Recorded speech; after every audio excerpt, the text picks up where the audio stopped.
Amigos, amigas, muy buenas noches, bienvenidos. Estamos iniciando Defiende TV. Les damos las gracias por estarnos acompañando en esta transmisión hoy lunes 5 de junio del año 2017. Hoy tenemos un gran programa preparado para ustedes. Vamos a hablar de la educación superior como un derecho humano. Para ello hemos invitado, como cada programa, a nuestros panelistas, a nuestros especialistas, a quienes presentaré en un breve instante. Antes, quiero invitarles, como cada programa, a que nos acompañen a través de esta transmisión y que nos envíen sus comentarios, dudas, sugerencias a través de nuestras redes sociales, Facebook, Twitter, Periscope. Recuerde que transmitimos en vivo a través de alcalorpolitico.com y teleclick.tv. Vamos a iniciar nuestro programa. Repito, vamos a hablar de la educación superior como un derecho humano, y para ello hemos invitado a dos especialistas. Está con nosotros el doctor Manlio Fabio Casarín León. Él es investigador del Instituto de Investigaciones Jurídicas de la Universidad Veracruzana. Doctor Manlio, muy buenas noches. Muchas gracias, Roberto. Buenas noches. Y está también con nosotros el ingeniero Eduardo Mora Giles. Él es secretario técnico del Consejo Técnico Académico de la UPAP, la Universidad Popular Autónoma de Veracruz. Ingeniero, muy buenas noches. Bienvenido. Bienvenidos, gracias. Gracias por estar aquí. Y bueno, un tema realmente interesante. Sabemos que en nuestro país, en nuestro estado, la educación pues es considerada por muchos como un derecho humano. Está consagrado en la Constitución política de los Estados Unidos mexicanos, en la Constitución local, pero poco se habla de la educación superior como un derecho humano. Y para ello, pues vamos a iniciar preguntándole al doctor Manlio Fabio Casarín León si debemos o no considerar a la educación superior como un derecho humano. Doctor. Bien, muchas gracias. Bueno, yo creo que el tema se inscribe esencialmente en estas concepciones que se han venido elaborando recientemente a partir de esto que ya desde la propia Carta de Naciones Unidas en el año 1948 llegó a establecer como el derecho a la educación. Y por supuesto, en las cuestiones que tienen que ver con la evolución de las sociedades, las necesidades y retos que se van presentando en el mundo, pues es evidente que este derecho ahora, en esta extensión, vamos a llamarlo así, que se le ha venido presentando en los tratados internacionales, en las propias conferencias o cumbres mundiales que se han venido realizando, ¿no? Particularmente aquella llevada a cabo en París en 1998 sobre educación superior, pues es en este caso un aspecto fuera de duda, en el cual pudiésemos en este momento advertir que la educación superior es en este momento, debe ser considerada un derecho humano, sobre todo por las implicaciones y por supuesto porque es un concepto que, no obstante ya quedar definido en estos instrumentos jurídicos y en la política pública a la cual aspiran los estados a realizar, pues es un concepto que seguramente seguirá evolucionando en favor de las personas. La educación superior la concebimos principalmente como el acceso a la universidad, a los estudios universitarios, a los tecnológicos, pero también tengo entendido que debe considerarse la educación superior los estudios de posgrados, las maestrías y los doctorados.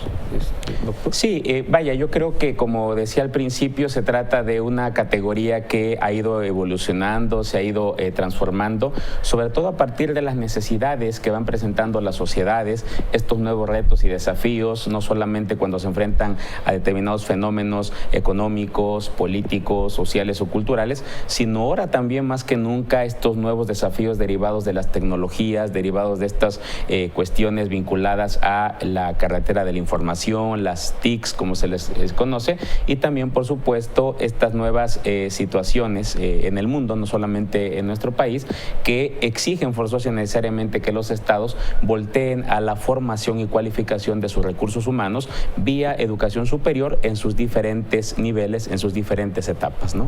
Muy bien, muchas gracias, doctor. Bueno, en Veracruz, en el año 2010 se creó una nueva universidad, una nueva figura, que es la Universidad Popular Autónoma del Estado de Veracruz. Y bueno, en ese sentido yo quisiera preguntarle al ingeniero Eduardo Mora, la UPAP, ¿cómo está contribuyendo en este acceso de la población veracruzana a la educación superior precisamente como un derecho humano? Claro. Mira, la UPAP tiene un modelo educativo que es constructivista, está basado en lo que es la autorresponsabilidad y autodidactismo, de tal manera que llega a todo el estado de Veracruz. Fundamentalmente se creó en el 2010 con la finalidad de darle acceso precisamente a educación superior a la mayor cantidad de veracruzanos posibles. Esto es gracias a la ley 276 aprobada y que lógicamente tiene como finalidad pues dar educación superior de calidad. Ha incrementado definitivamente la matrícula en un buen número, dado que nuestro modelo está fundamentado o está más bien dirigido hacia personas que trabajan, dado que es semipresencial. ¿Qué quiere decir? Que tenemos clases los sábados o los domingos, dependiendo de las necesidades de cada uno de los alumnos que en este caso desean estudiar este tipo de carreras. Aquí yo quiero comentarte que este tipo de modelo como que tiene la UPAP ha sido pues fortalecido bastante porque los alumnos que actualmente están estudiando en educación superior, al tener una experiencia laboral tienen una madurez muy significativa en relación pues al estudio tradicional. ¿Esto qué quiere decir? Que se enriquece muchísimo porque en la semana ellos van construyendo su propio conocimiento basado no tan solo en la investigación, sino también en la experiencia que ellos van generando dentro de sus propias fuentes de empleo. Al final, en cada semana, pues se tienen resultados muy positivos sobre este modelo, puesto que el docente, el asesor solidario, se convierte en un facilitador, en un orientador, y sobre todo que los alumnos aquí pues pueden generar ese conocimiento que te comento a partir de todo lo que son los planes y programas de estudio que están construidos precisamente bajo esa modalidad. Muy bien, muchas gracias, ingeniero. Bueno, tenemos por ahí, vamos a ir pasando unas imágenes, porque hablar de educación superior en Veracruz, por supuesto que involucra mayormente a la Universidad Veracruzana como nuestra máxima casa de estudios, y sabemos que año con año la demanda supera a la oferta disponible, no solo en la Universidad Veracruzana, sino también en las otras alternativas disponibles para los jóvenes, como los tecnológicos y la misma UPAP que estamos mencionando. Yo quisiera preguntarle al doctor Manlio en este sentido, ¿qué sucede con todos estos alumnos que son rechazados, que no obtienen su acceso a la Universidad Veracruzana o a las otras fuentes de educación en el estado de Veracruz, dado que la oferta es limitada? Bueno, yo creo que podríamos ver el problema en dos contextos, ¿no? El primer contexto es el nacional, en el sentido de que representa el día de hoy un gran reto tomar a la educación superior como un derecho humano para todo este conjunto de políticas públicas, esta directriz gubernamental que necesariamente el Estado tiene que fortalecer, porque recordemos que en un ámbito nacional, la meta, en este caso, al menos por cuanto hace esta administración, de la cobertura a la cual se aspira a llegar para el año 2018, que es la conclusión del sexenio, es del 40%. Andamos por alrededor del 37%. Y en Veracruz la situación se vuelve un poco más complicada porque efectivamente, al menos midiendo 4 o 5 últimos años atrás, esta capacidad de cobertura o de oferta, en este caso educativa de la Universidad Veracruzana, pues prácticamente no ha tenido variación. Es más, se observa un ligero decremento, en donde observamos el día de hoy esencialmente que anda por alrededor del 25.5% de cobertura educativa. Y este es un tema bastante importante, ¿no? Delicado. Porque el asunto, como bien lo mencionas, es que se va incrementando cada año el número de rechazados, en este caso para ingresar a la Universidad Veracruzana, y obviamente el asunto no es nada más el tema que inmediatamente se observa de estas posibilidades, por ejemplo, de dirigir su aspiración hacia instituciones privadas, ¿no? Sino que también esencialmente aquí observamos que la propia cobertura con la universidad pública, en el caso también de la propia UPAP y de las privadas, no alcanza a satisfacer esencialmente todas estas necesidades. Y evidentemente, como lo saben, ahí empezamos a generar una gran cantidad de problemas, sobre todo porque se pone en la mesa de discusión, bueno, qué tanto favorece o qué tanto permite, en este caso el Estado mexicano y en particular los gobiernos subnacionales, garantizar el derecho de acceso a la educación.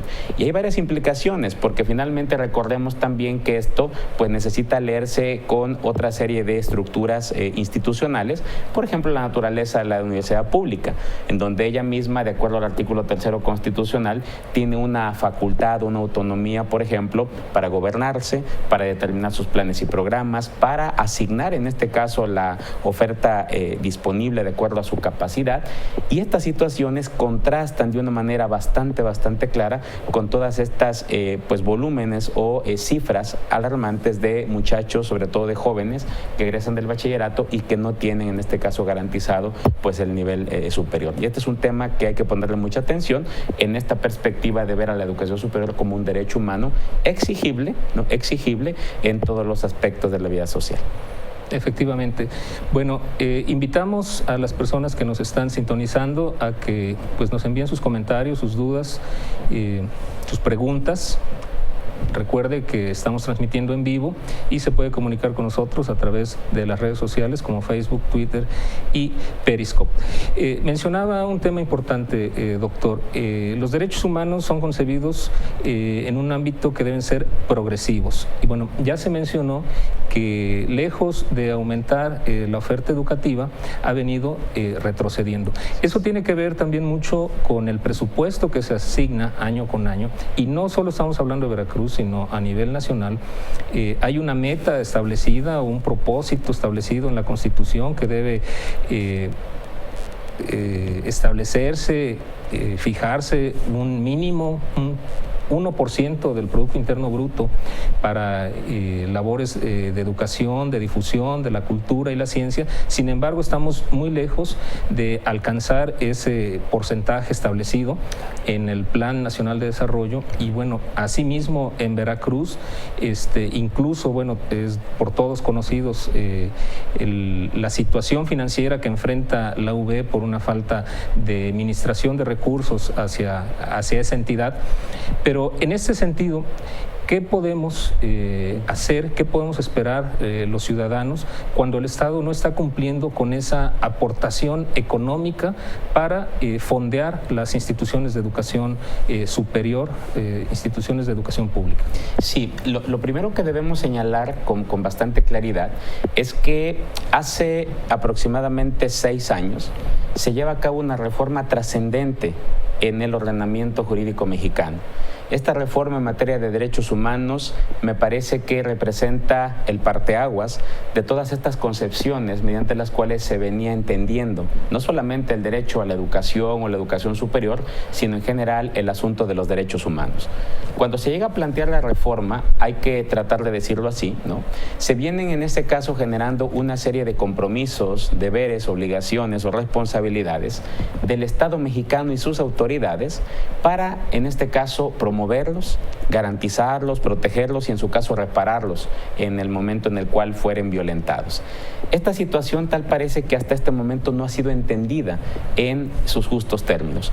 Y lo comento porque todos sabemos perfectamente bien que el día de hoy una de las principales preocupaciones que se tiene con esta concepción de derechos humanos, sobre todo de carácter prestacional, que en teoría se deben de interpretar o se deben en este caso de garantizar bajo este tipo de directrices: universalidad, interdependencia, indivisibilidad y progresividad. Es evidente que el día de hoy, ante brutales recortes al gasto público, ante situaciones en las cuales observamos pues toda esta cantidad de, pues vamos a llamarlo así, deficiencias en la infraestructura, en el acceso a la educación, pues es evidente que esta idea de la progresividad no solamente se realiza o se materializa como esta aspiración del artículo primero, sino que incluso está siendo realizada a través de política pública evidente y francamente regresiva. Y este es un tema importante porque el día de hoy ese tipo de derechos pueden, y de hecho ya ha habido algunos antecedentes o casos concretos, pueden ser ahora exigidos por los ciudadanos incluso vía judicial.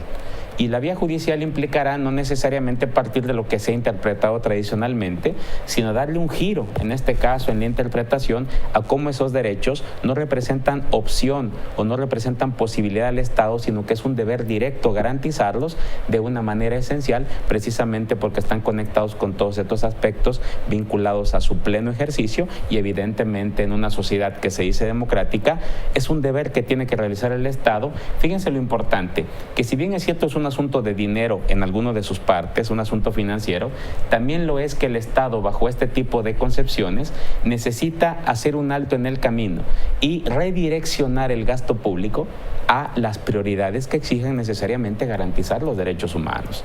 En toda la dinámica del Estado observamos todavía que hay una gran cantidad de rubros en donde pues no se ha entendido el tema de las prioridades, cuando realmente en este momento lo que se requiere es una serie de ajustes, una serie de replanteamientos en los cuales la educación superior y en general la educación, porque es un tema estructural, sean grandemente favorecidos con mayores, en este caso, inversiones, recursos públicos, estrategias también para poder generar en las propias instituciones formas alternas de financiamiento tendientes a la autosostenibilidad financiera. Y este es un gran reto que todavía tal parece que no acabamos de leer y que seguramente en el futuro, vía intervención o participación de la ciudadanía, se puedan lograr importantes avances. Efectivamente, doctor. Ingeniero, usted mencionó hace unos momentos sobre las personas que están accediendo a la educación superior a través de la UPAP y que no necesariamente son jóvenes, sino que abarca otro tipo de estudiantes que por algún motivo o personas que por algún motivo pues en la etapa correspondiente no tuvieron ese acceso, pero ahora la UPAP está ofreciendo y retomando esta parte, es decir, ya personas tal vez no tan jóvenes, ya personas que están inmersas en el sector laboral, pero bueno, que finalmente es una contribución a la educación. Así es, fíjate que la UPAP es una universidad incluyente.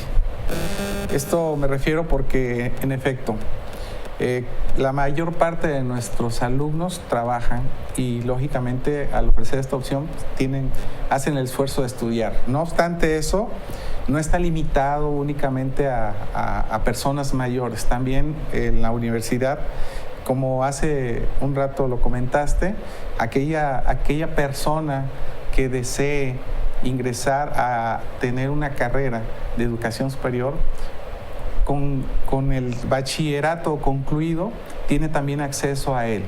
Fíjate que es un tema, en general, esto de que comentabas hace un rato de los rechazados, por ejemplo, en cuanto a que no es tan polémico como complejo, ¿sí?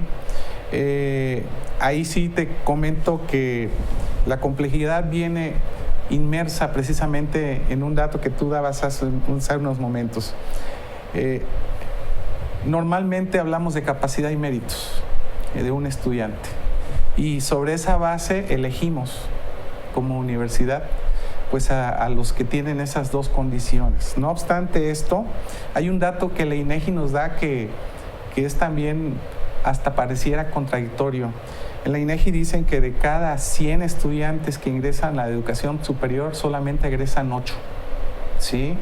Entonces, no todos los que entran, ¿sí? Y todos los que pasaron ese examen de admisión son realmente vamos a decir, las personas que van a terminar.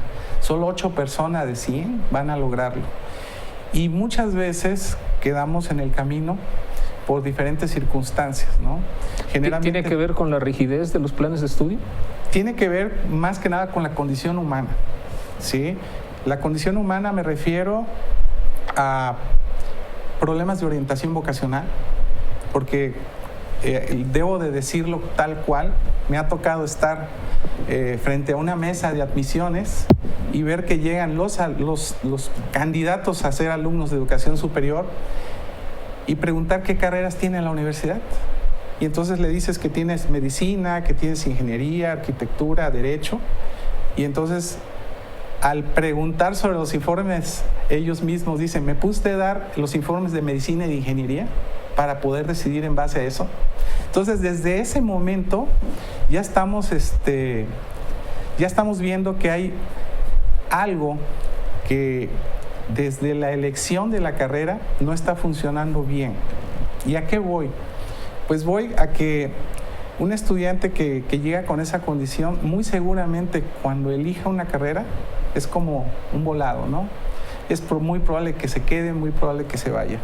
El 37% de los alumnos en el primer año desertan. ¿Sí? En el caso de medicina, que es una carrera tan demandada, es el 40% en el primer año. Y esto es precisamente por esa condición. Entonces, es complejo el tema en sí, en relación a los derechos humanos, porque sí, tenemos el derecho a la educación superior, pero bueno, capacidad, mérito, pero también vocación, sí, sobre todo. Doctor Manlio, mencionó el ingeniero Mora capacidad y mérito para el ingreso a la educación superior. Si yo soy rechazado en el examen de admisión porque no alcancé el puntaje necesario, ¿podrían pararme? Es decir, ¿es lo mismo el derecho a la educación que el derecho al acceso a la educación? Sí. Bueno, yo creo que ahí sí tendríamos que ir haciendo una serie de matices. Lo comentaba al principio.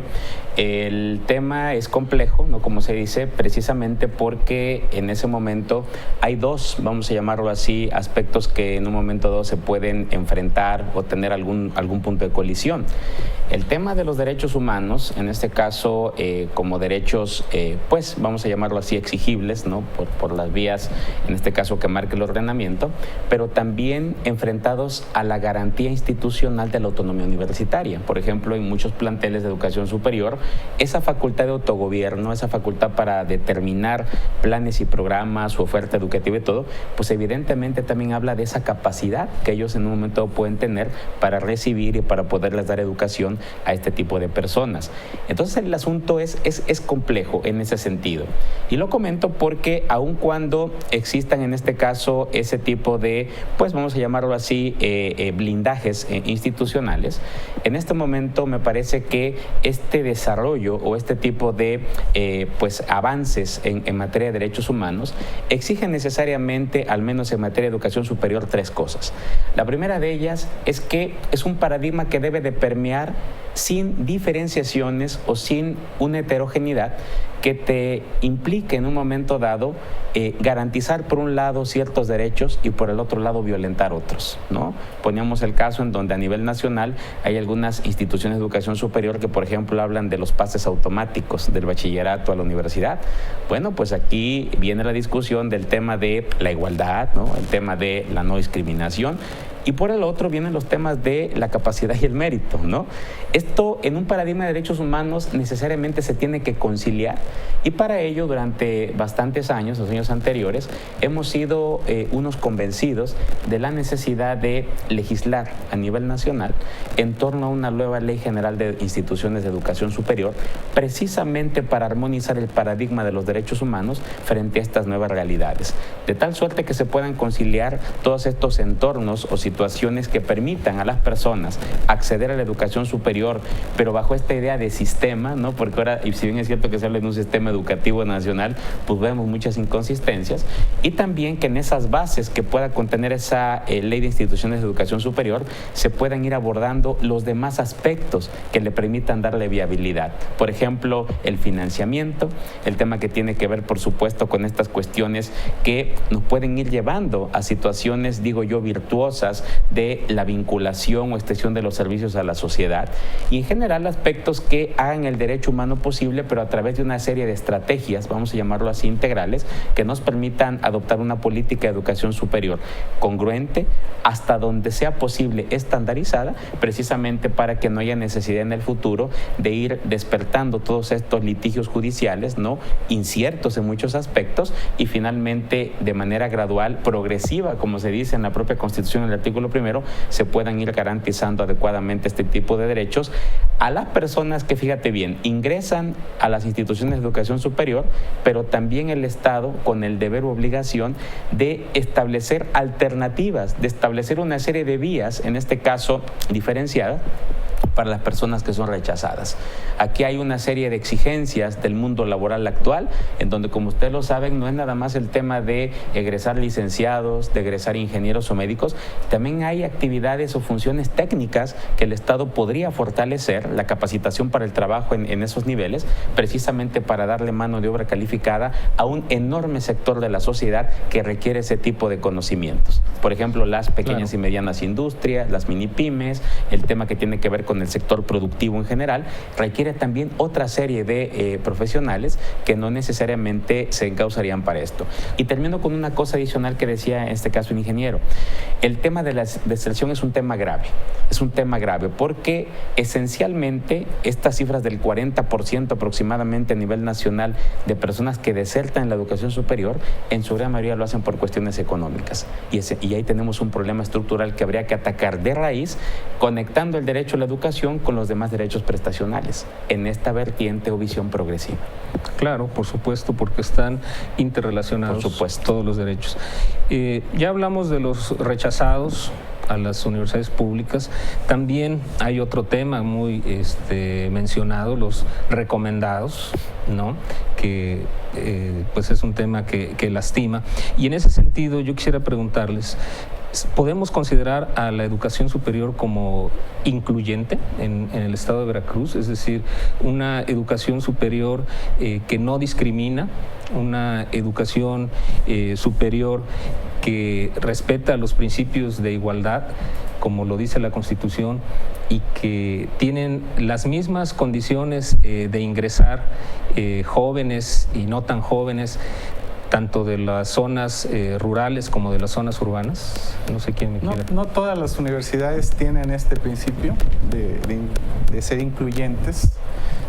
Vamos a decir lo que se reservan el derecho de admisión definitivamente. Y no estoy hablando quizá de razas o religión o algún otro tipo, sino es precisamente lo que te comentaba. El examen de admisión es a veces un arma de doble filo, ¿no? Es como tratar de apartar un lugar y para alguien que quizá lo pueda usar cuando no pudo. Y no pudo por su misma condición. Muchas veces son conflictos familiares, cuestiones económicas, alguna condición que pueda impedir precisamente que esta persona pueda ingresar a la universidad. Y es que cuando haces un examen de admisión pueden ocurrir 1000 cosas en ese momento. Y todos lo sabemos. Puedes ir lo mejor preparado posible, pero al momento de hacerlo, tu misma condición humana, hay gente que no puede enfrentar ese tipo de situaciones tan solo para poder ingresar, sin embargo tiene la capacidad. Y bueno, necesita lógicamente preparación para poder hacer ese tipo de cosas. Entonces, hay algo sí muy importante, y lo mencionaba el doctor, yo lo traduzco en hacer un ordenamiento, porque hoy las empresas no tan solo necesitan profesionales, también necesitan técnicos superiores universitarios, técnicos, gente de oficio incluso. En otros países, desde muy pequeños, se van identificando todas esas habilidades.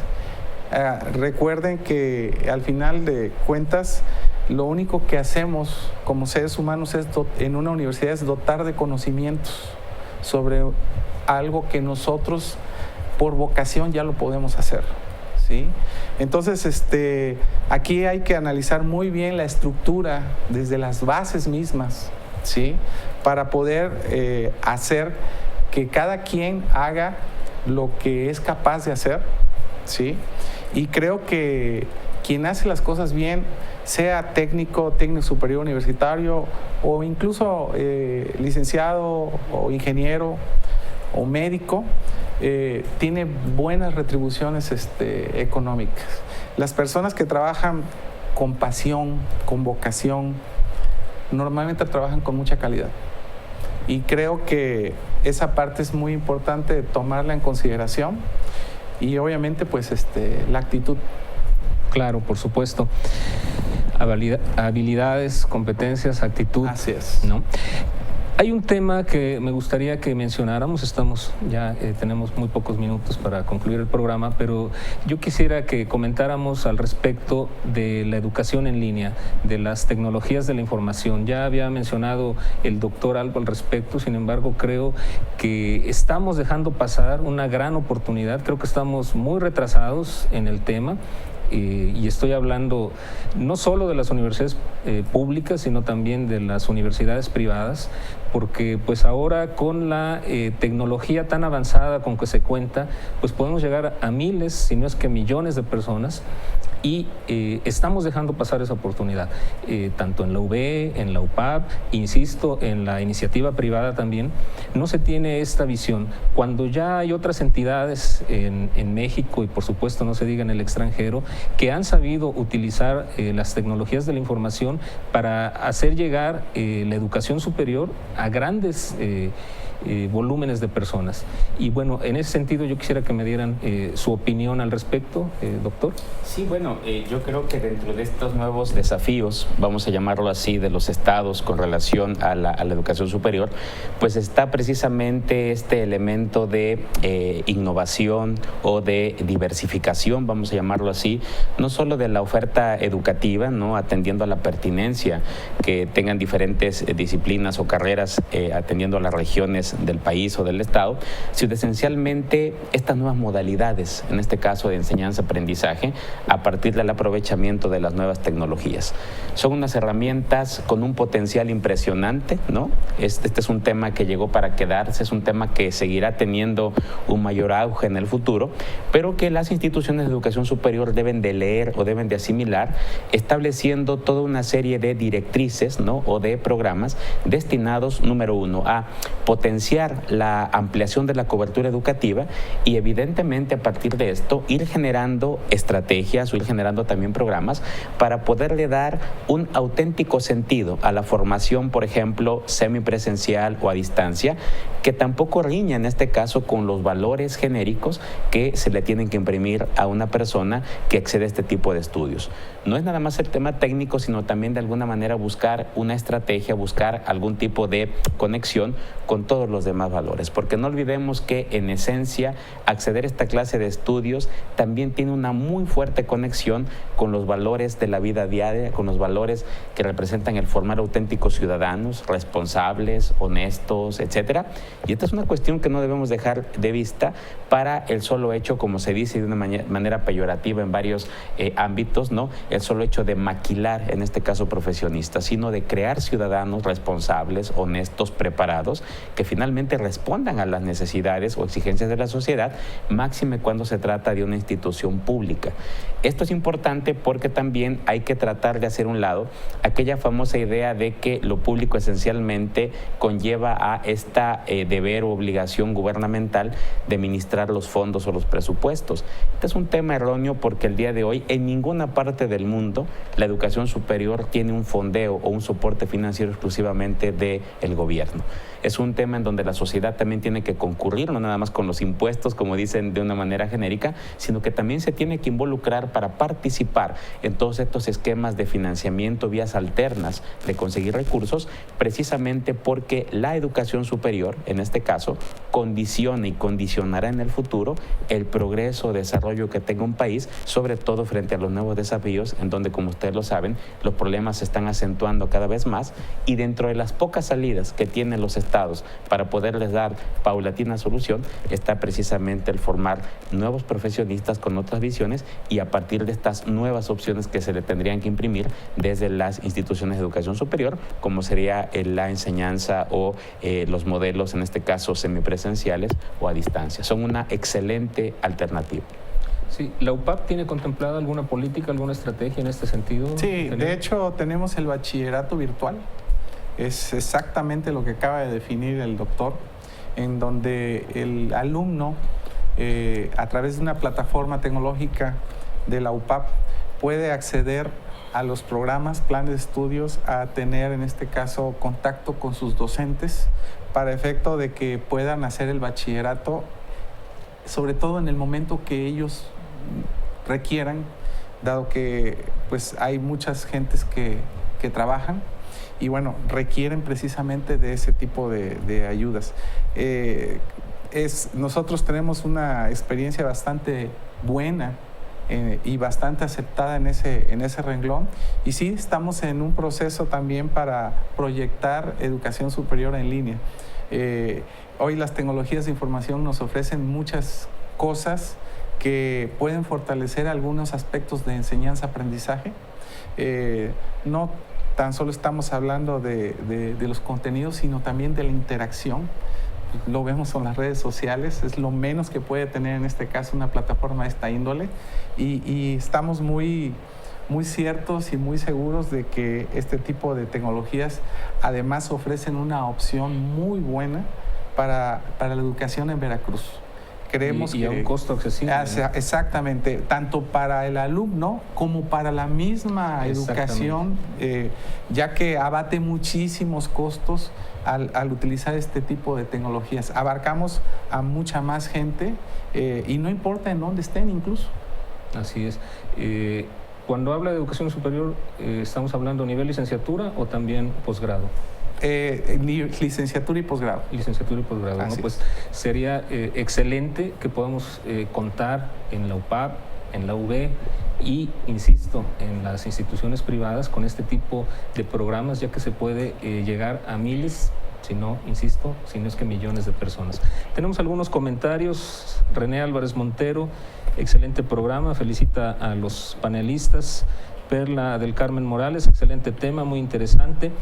Coti Izaguirre, en la UNAM, por ejemplo, tienen estudios que demuestran que los aspirantes con mayores probabilidades de ingresar son hombres de clase social media y alta, con buen promedio, y que muchos estudiaron en escuelas privadas.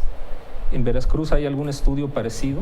¿Tendrá usted conocimiento, doctor? Exactamente no, pero tocan un punto muy importante que se tiene en este caso que atender, y que es precisamente la idea de interdependencia de los derechos humanos, ¿no? Por ejemplo, el tema de género, ¿no? Es decir, qué tantas posibilidades se pueden tener en este aspecto, tanto de mujeres como varones, para acceder a la educación superior, y por supuesto, el tema que me parece que está sobre la mesa, el tema socioeconómico, es decir, cuáles son las posibilidades reales para esto. Y es un tema paradójico porque, como ustedes lo saben, en muchas ocasiones parte de la acusación o de la inconformidad que se va generando en planteles públicos o privados es precisamente esta exigencia monetaria en cierto tipo de procesos, en donde incluso ya ha habido relevantes decisiones del Poder Judicial de la Federación a través de estos amparos que se han interpuesto, sobre todo cuando se le ha ido negando, en este caso, la continuidad en los estudios profesionales a personas que se les ha condicionado la inscripción por el pago de una cantidad, en este caso, o incluso algunas otras cuestiones vinculadas necesariamente al goce, a el ejercicio de otros derechos, esencialmente los vinculados con estos elementos prestacionales. Perfecto. Pues con esto vamos a concluir nuestro programa esta noche, Defiende TV. Agradecemos a todas las personas que estuvieron sintonizándonos esta noche. Les invitamos a que nos acompañe en nuestro próximo programa dentro de 15 días. Sabe que transmitimos los lunes a partir de las 20 horas. Cada 15 días estamos con ustedes. El próximo programa será el 19 de junio. Y bueno, no me resta más que agradecerles su excelente participación y su asistencia a nuestros invitados, el doctor Manlio Fabio Casarín León. Muchas gracias, Roberto. Gracias, doctor. Al ingeniero, gracias por estar con nosotros. Al contrario, es un placer. Y bueno, agradecemos a todo nuestro equipo de colaboradores, Defiende TV, alcalorpolitico.com y teleclick.tv. Nos vemos en la próxima emisión. Muchas gracias, muy buenas noches.